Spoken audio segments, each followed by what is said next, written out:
Hello, and welcome to Let's Talk Aging. My name is Gwyneth Johnson. I'm the CEO of Second Wind Dreams. We are an organization dedicated to changing the perception of aging. And through this series, we want to bring you examples of individuals and organizations who are also working to change that very same perception. Today, we are lucky enough to have with us Conrad. She is a certified trainer for the Virtual Dementia Tour. Her company, New Street Compass, provides kind and educational care for those who are on the journey of dementia care. Let's welcome Cloud Conrad. It is my pleasure to welcome Cloud Conrad today. She is a mentor, a trainer to caregivers for caring for individuals with dementia. And she does this through her company, New Street Compass. And she also has authored the Dementia Field Guide. Welcome, Cloud. We are so glad to have you. Thank you, Gwyneth. It's a privilege to be here. Let's launch right into these questions because I know everybody wants to know more about you and what you're doing. Can you tell us about your organization, your mission, your goals? Certainly. Thank you so much. New Street Compass is a company that services dementia caregivers, professional and family. The intention of the organization is to help dementia caregivers navigate their journey confidently and competently.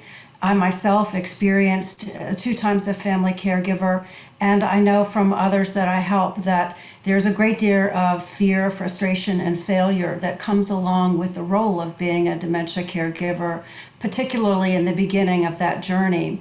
And I vowed when I was going down that path that I would help other dementia caregivers coming down the path behind me so that they didn't experience as much fear, frustration, and failure, and were more courageous and curious to engage with their loved one or their client in the process of caregiving. I love that, courageous and curious. It can be so daunting that you withdraw. So I thank you for doing that. It's such an important piece. And without our caregivers, professional and family, friends, community, we can't survive. Our medical system would crash. So thank you for It's your very work. true. Our medical system crash.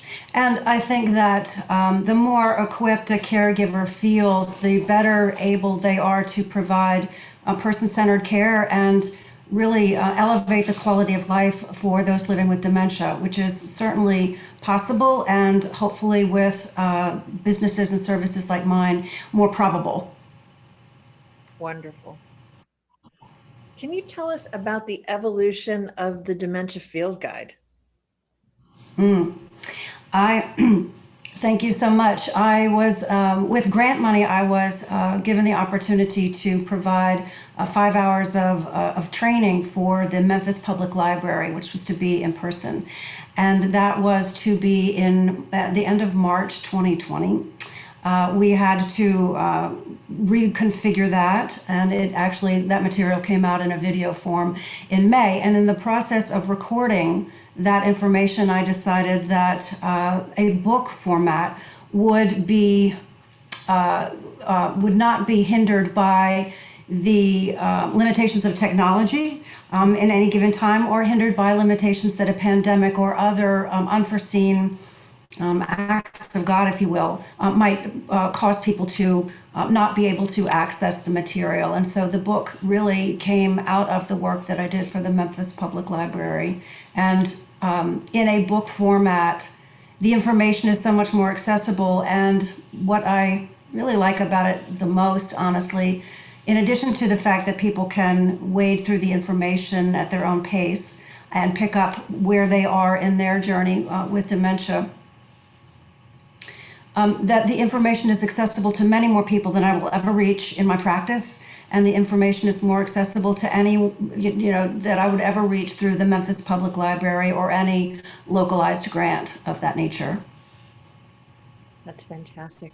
I am curious about your relationship with the public library. We here at Second Wind Dreams have worked with our Georgia Public Libraries as well to provide the family virtual dementia tour. They're such a wonderful resource and a way to reach people. How did this develop for you? This developed through a personal connection, actually. A friend of mine that I have known probably since I was at least 12 from summer camp. We have maintained a friendship through Facebook, even though she lives in the Memphis area and is affiliated with the Memphis Public Library and her work. And it was really her genius that saw a connection between the material and the information that I can provide and a need in the Memphis area for this type of solution. There's such an important link to the community and I think underutilized sometimes. So cheers, that's a great, great service that you're doing. If I may add, we all know someone, whether it's a friend, a coworker, a neighbor. We all know someone who is affected by dementia, if not personally, through a family connection.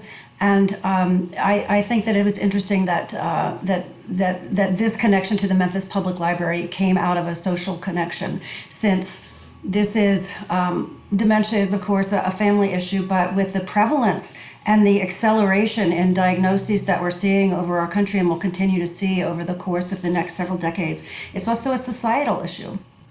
It is, and helping the community to better understand, to be person-centered and react without fear is so important. I really like reaching out to chambers of commerce as well as the library because everybody is involved in this at one level or another. I'm so glad you said that. And I love the information that is available through Second Wind Dreams and the way that you are able to provide the virtual dementia tour, not just to families affected by dementia, but also businesses that will serve seniors who the chances are good that some of those seniors are either in the most mildest stages of cognitive impairment or deeper into some sort of dementia. And for everyone in the community to be able to understand how dementia affects cognitive ability and how that affects or might affect a person's interaction with someone that has some cognitive challenges as a result of dementia. It's all about building community and helping the community to better understand those who live within it. Yes, and the more awareness we have as a society, the better our quality of life overall will be. When I think of as we age, the more awareness that there is about dementia, how much that could help us or our family members or the people that we love as friends and neighbors and coworkers. It's critical. How can caregivers and other individuals make a difference in the lives of our elders? I think that leaning in to issues like dementia, before we were talking about courage and curiosity, I think leaning in and wanting to understand more. Although dementia is a dark topic or can be a dark topic, it's also, and I hope this doesn't sound macabre, it's also fascinating to understand how the brain can change as we age, and which brings me back to leaning in. And if we can understand how the brain is changing and how it affects the needs, frankly, of those who live with dementia, the better able we are to serve our seniors in general and those with dementia. Absolutely. The more we understand about the aging process in general, the better we age as individuals and the better we age as a community. The better we age as a community, and I think that understanding is really critical to bring not only our nation but people on all continents together with each other. We don't need dementia to divide us. We do not. That should be something that we're prepared to rally around and support. Yes, yeah. And I think one's orientation in, again, going back to courage and curiosity, one's orientation into this topic is a critical, a vital, frankly, tool that we can use to improve the quality of life of all of our seniors, and in that, the quality of life of all families. Absolutely. When we're talking about this, it really is about the entire population, how we respond, how we allow dementia to stress us out, or how we lean in and make it a community issue, or something that the community just naturally wraps around. Yes, yes. And I mean, when we talk about dementia care, I think we put the emphasis on the person living with dementia, when in fact, good dementia caregiving affords the caregiver a much more larger opportunity for joy, for quality of life, and for well-being as well. Most definitely. And it really does take every single one of us. Without the family caregiver, our medical system can't survive, and there aren't nearly enough supports for them. No, there's not. And I think that well, looking back on my time with my father, there were private duty aides that were there to support those with dementia who were also living in assisted living. For those more fortunate, there were also people in assisted living and in memory care, on his memory care unit, that did not have the luxury of private duty aides. There were precious few family members that were visiting at any given time that I was visiting, and maybe I was there during off hours, but I don't think lunch and dinner are really off hours. And my hope was that more family members living where my father was living would have the joy of being able to spend time with their family. And I believe that the fear, frustration, and failure that people encounter when they're interacting with particularly a loved one who no longer responds the same way, no longer goes through the same dance, if you will, that has been honed over decades of a relationship with a parent or spouse or sibling. And which brings me back to the book and really to New Street Compass, I felt that I wish that more people would be visiting their person in assisted living. And my hope is that as we move forward and more awareness becomes available to society in general and families who are affected by dementia, through the work that I do, through the Virtual Dementia Tour and the work that Second Wind Dreams does, that we can change that scenario. I hesitate to say correct that problem, but we can change that scenario. That's wonderful. How do you go about changing the perception of aging? I have centered in on what I call the Dementia Caregiver Compass. It's really an orientation to caregiving, and it's really the unifying thread through all of the information that I provide and the advice that I give to my clients and to the readers of the book. And what is a compass?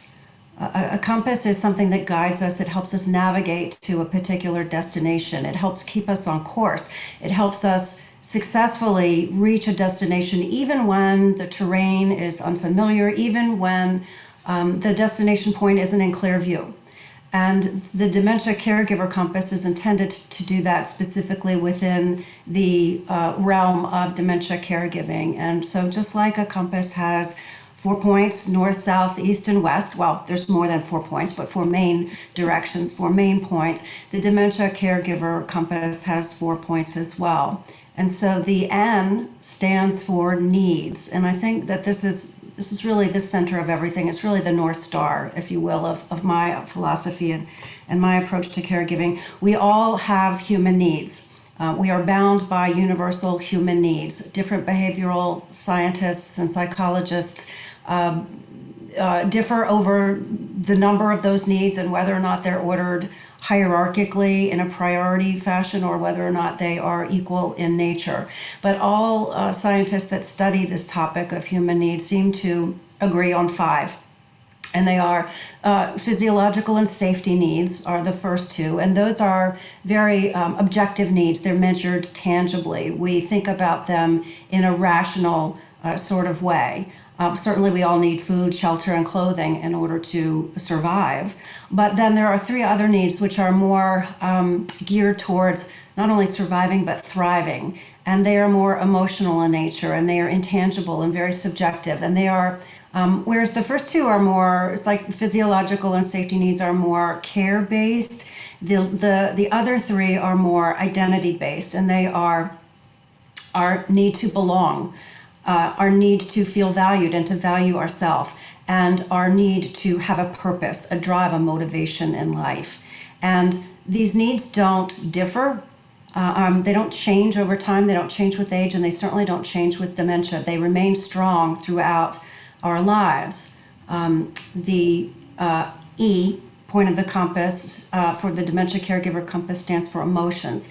And there are emotions that surround each of these needs that I've just mentioned. There are negative emotions if the needs go unmet, and they are positive emotions which result if the needs are met. A great example of this that we all have probably experienced is that phenomenon of being hangry, where we are not ourselves when we're hungry, to draw on that candy bar commercial and that tagline with Betty White. Well, when our needs are met, then we, in the essence of hangry, then we are satiated and we become happy and we become ourselves again.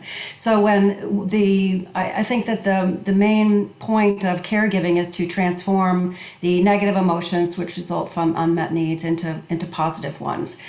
People that do not have any kind of cognitive impairment are able to fulfill their own needs. We need the will, power, and ability to fulfill our own needs. We all have the will. Those with cognitive impairment have the will, but they are losing the ability to, losing the skills that will provide them the power and the ability to fulfill those needs themselves. And when they cannot fulfill those needs autonomously, when they are dependent on others to fulfill those needs, then emotions can elevate. They can turn into escalated symptoms of dementia.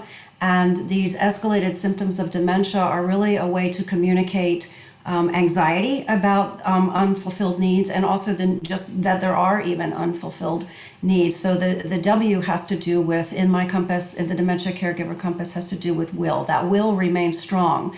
But when will, power, and ability are not on equal footing, when power and ability are subordinated, then it can create these escalations.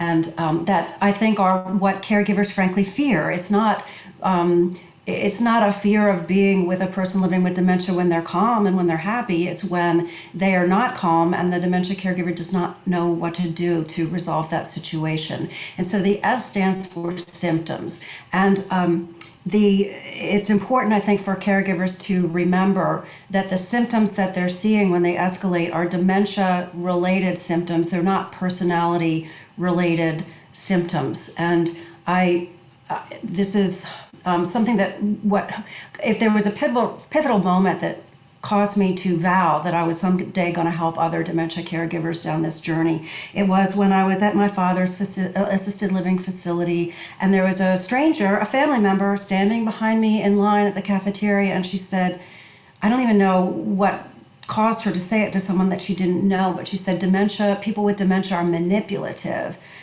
And I held my tongue. I realized that awareness was an issue here, and I kind of got out of the situation, or out of the conversation, as delicately as I could, and went on to join my father at the table. But with regard to these escalations, they are symptom specific. They're not personality specific. A person is not trying to appear or be manipulative. They're not trying to be difficult. They're simply working with the cognitive skills that remain in order to interact and in order to have their needs met. Absolutely. Well, Cloud, it has been wonderful to spend some time with you today. And I hope everyone checks out the Dementia Field Guide. DementiaFieldGuide.com is where you can look that up. And I look forward to future conversations with you. I look forward to future conversations with you too. This has been such a pleasure to be with you, Gwyneth. Thank you so much. Thank you. Have a wonderful day. Thank you so much for joining us on Let's Talk Aging. We're very glad to have talked with Cloud Conrad today.